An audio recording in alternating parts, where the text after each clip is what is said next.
ପିଲାମାନେ ଆଜି ଆମେ ମିଶାଣ ଖନ୍ଦା ବିଷୟରେ ଆଲୋଚନା କରିବା। ଆଜି ତୁମମାନଙ୍କୁ ସ୍ୱାଗତ କରୁଛି। ପ୍ରଥମେ 1 1 2 2 1 3 ଏମିତି ଏହି କ୍ରମରେ 1 ମିଶାଇକା 10 ପର୍ଯ୍ୟନ୍ତ ଯିବା। ସେମିତି 3 ସହିତ 2 5 ସହିତ 2 ଏମିତି ମିଶାଇ ଆମେ 11 ପର୍ଯ୍ୟନ୍ତ ଏବଂ 2 2 4 4 2 6 ଏହି କ୍ରମରେ 10 ପର୍ଯ୍ୟନ୍ତ 8 2 10 ସେମିତି ଏଇ ଯେଉଁ ମିଶାଣ ଖନ୍ଦା ଗୁଡ଼ାକ ହେଇଛି। ତାପରେ ଆସିବା 4 ସହିତ 3 3 ସହିତ 7 ସହିତ 3 5 3 5 ସହିତ 3 8 ସହିତ 3 ତାପରେ 3 3 6 6 3 9 9 3 12 ଏହି କ୍ରମରେ ଏମିତି ଏଗୁଡ଼ା କାହିଁକି ସର୍ଟକଟ୍ କରିଦିଆହେଲା ଯେ 1 ସହିତ ଯେଉଁମାନେ ସବୁ ମିଶି ଯାଉଛନ୍ତି ଆଉ ଥରେ ଦ୍ୱିତୀୟ ଥର ପାଇଁ ମାନେ କରାଯାଉ 1 ସହିତ 6 ମିଶିଛି, 6 ସହିତ ପୁଣି 1 ମିଶିଲା ବେଳକୁ ସେଇଟା ସବୁ ଡିଲିଟ୍ କରିଦିଆଯାଇଛି, ଉଠାଇ ଦିଆଯାଇଛି, ଆଉ ତାକୁ ରିପିଟ୍ କରାହେଉନି। ଏଇ ଯେଉଁ ମିଶାଣ ଖନ୍ଦାଟା କରାହେଇଛି।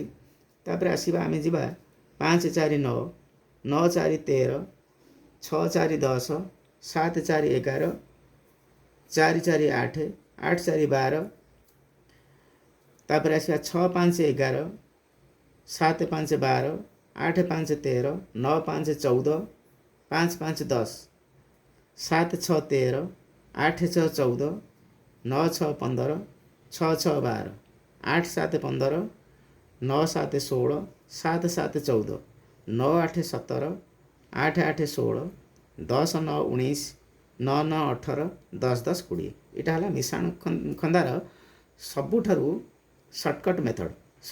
ଏଥିରେ ଆମେ ଯଦି ଯେଉଁଠି ଆମେ 5 3 8 ମିଶାଉଛେ, 5ରେ 3 ମିଶିଲେ 8, ପିଲାମାନଙ୍କୁ ସେଇଠି ଶିକ୍ଷା ଦିଆଯିବ ଯେ ପିଲାମାନେ ତୁମେ ମନେ ରଖିବ 3ରେ 5 ମିଶିଲେ ମଧ୍ୟ ସେତିକି ହେବ।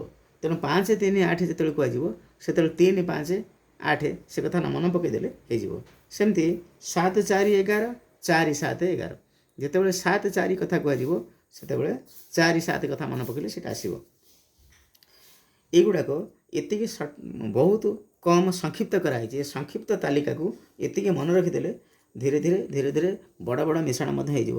ଧରି ନିଆଯାଉ ଆମେ 1 ସହିତ 7 ମିଶାଇଲେ 8 ହେଉଛି, ଯେତେବେଳେ ଆମକୁ କୁହାଯିବ 51 ସହିତ 7 ମିଶାଇବା ପାଇଁ ସେତେବେଳେ 51 7 58 ହେବ।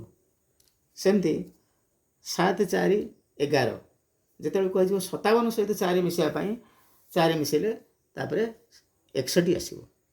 ଏମିତି ଏହି କ୍ରମରେ ବଡ଼ ବଡ଼ ମିଶାଣ, ଏତିକି ଛୋଟ ମିଶାଣ ମନେ ରଖିଦେଲେ ମିଶାଣ ଖନ୍ଦା ବଡ଼ ବଡ଼ ମିଶାଣ ମଧ୍ୟ ଠିକ୍ ଠିକ୍ ହେଇଯିବ। କାରଣ ଆମେ ଏ ଛୋଟ ଛୋଟ ସଂଖ୍ୟା 1 ଠାରୁ 10 ଭିତରେ ଯେଉଁ ସଂଖ୍ୟା ଗୁଡ଼ା 1 ଅଙ୍କ ବିଶିଷ୍ଟ ସଂଖ୍ୟା ଗୁଡ଼ାକ ସବୁ ରହିଲା, ଆକୁ ଯେତେବେଳେ ଆମେ ମିଶାଉଛେ ବଡ଼ ବଡ଼ ସଂଖ୍ୟା ସହିତ, ଯଦି ଗୋଟିଏ ସଂଖ୍ୟାର 2 ଅଙ୍କ ବିଶିଷ୍ଟ ଗୋଟିଏ ସଂଖ୍ୟା, ତୁମମାନଙ୍କର ତ ପାଠପଢ଼ା 2 ଅଙ୍କ 3 ଅଙ୍କ ଭିତରେ ସୀମିତ ରହିବ, ଆଉ 999 ପର୍ଯ୍ୟନ୍ତ ସୀମିତ ରହିବ।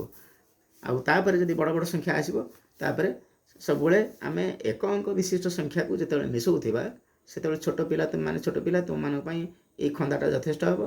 ମନେ କରାଯାଉ ଆମକୁ ମିଶାଇବାକୁ ପଡ଼ିବ 108 ସହିତ 8 ମିଶାଇବାକୁ ପଡ଼ିବ। ଆମେ 108 ସହିତ 8 ମିଶାଇଲେ 16 ହେଉଛି। ତାପରେ ଆମେ ଜାଣିଲେ ତାର ଏକକ ଘରେ 6 ଆସିବ। ଠିକ୍ ସେମିତି ଯଦି କୁହାଯିବ ଆମକୁ 57 ସହିତ 8 ମିଶାଇବା ପାଇଁ, ତାହେଲେ 8 7 15 ତାପରେ ଆସିବ 65 ଆସିବ। ଏମିତି ସବୁ ଏହି କ୍ରମରେ ଠିକ୍ ମନେ ରଖିଲେ ଆମକୁ ମିଶାଣ ଗୁଡ଼ାକ ଭଲ ହେବ। ତେଣୁ ସବୁଠାରୁ ସର୍ଟକଟ୍ ମେଥଡ଼ ଯେତିକି ସବୁଠାରୁ କମ୍ ସଂକ୍ଷିପ୍ତ କରାହେଇଛି, ଏତିକି ମନେ ରଖିଦେଲେ ଭାବୁଛି ସବୁ ତୁମମାନଙ୍କର ପାଠପଢ଼ା ପରିଷ୍କାର ହେଇଯିବ। ଆଉ ଏ ମିଶାଣ ଖନ୍ଦାଟା ସବୁଠାରୁ ଗୁରୁତ୍ୱପୂର୍ଣ୍ଣ ଏବଂ ଆକୁ ମନେ ରଖିବାକୁ ପଡ଼ିବ। ଆଉ ତମକୁ ଯଦି ପିଲାମାନେ କୁହାଯିବ 1 ଠାରୁ 1 1 ମିଶାଇବା ପର୍ଯ୍ୟନ୍ତ ଯିବା 100 ପର୍ଯ୍ୟନ୍ତ, କି ସେମିତି 2 ସହିତ 2 ମିଶାଇବା, 1 ସହିତ 2 ମିଶାଇବା 100 ପର୍ଯ୍ୟନ୍ତ କୁହାଯିବ, ଏଇଟା ବହୁତ ଗୁଡ଼ାଏ ତୁମମାନଙ୍କ ଉପରେ ବହୁତ ଗୁଡ଼ା ବଡ଼ ବୋଝ ହେଇଯିବ। ତେଣୁ ତାକୁ ସଂକ୍ଷିପ୍ତ କରିବା ପାଇଁ ଏଇ ଛୋଟ ମିଶାଣ ଏତିକ ମନେ ରଖିଦେଲେ ତୁମମାନଙ୍କ ପାଠପଢ଼ା ଭଲ ହେବ। ଏବଂ ବଡ଼ ବଡ଼ ଜଟିଳ ମିଶାଣ ମଧ୍ୟ ଯେଉଁଗୁଡ଼ାକ 3 ଅଙ୍କ ବିଶିଷ୍ଟ ଭିତରେ ସୀମିତ ତୁମମାନଙ୍କ ପାଠପଢ଼ା ପାଇଁ, ସେଇଟା ତୁମ ପାଇଁ ସହଜ ଏବଂ ସୁଗମ ହେବ।